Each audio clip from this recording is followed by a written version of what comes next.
Sir Isaac Newton, जो विज्ञान और गणित के क्षेत्र में अपने महत्वपूर्ण योगदान के लिए प्रसिद्ध हैं, का बचपन कई रोचक घटनाओं और संघर्षों से भरा हुआ था। न्यूटन का जन्म 25 दिसंबर 1642 जूलियन कैलेंडर के अनुसार को इंग्लैंड के लिंकनशायर के वुलसथॉर्प गांव में हुआ। बचपन में न्यूटन को खिलौने बनाने का शौक था। वे घर पर ही पवन चक्की, धूप घड़ी और लकड़ी की छोटी मशीनें बनाते थे। उनके छोटे छोटे आविष्कार उनके वैज्ञानिक कौशल और जिज्ञासा को दर्शाते थे। न्यूटन ने शुरू में अपनी पढ़ाई में खास रुचि नहीं दिखाई और औसत छात्र थे, लेकिन एक बार स्कूल में एक अन्य लड़के के साथ झगड़ा हुआ और न्यूटन ने उसे हराने की ठान ली, न केवल लड़ाई में बल्कि पढ़ाई में भी।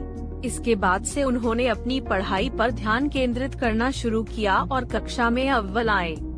एक बार उन्होंने हवा से चलने वाली पवन चक्की का एक मॉडल बनाया, जिसमें उन्होंने अपने घर के आसपास उपलब्ध सामग्री का उपयोग किया।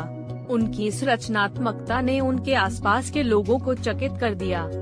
न्यूटन के बचपन से जुड़ी सबसे प्रसिद्ध कहानी यह है कि जब वे एक बगीचे में बैठे थे, तब उन्होंने एक सेब को पेड़ से गिरते हुए देखा। इस घटना ने उन्हें आगे बड़े होने तक बहुत परेशान किया और वह सोचने पर मजबूर हो गए। यह सवाल उनके दिमाग में गूंजने लगा।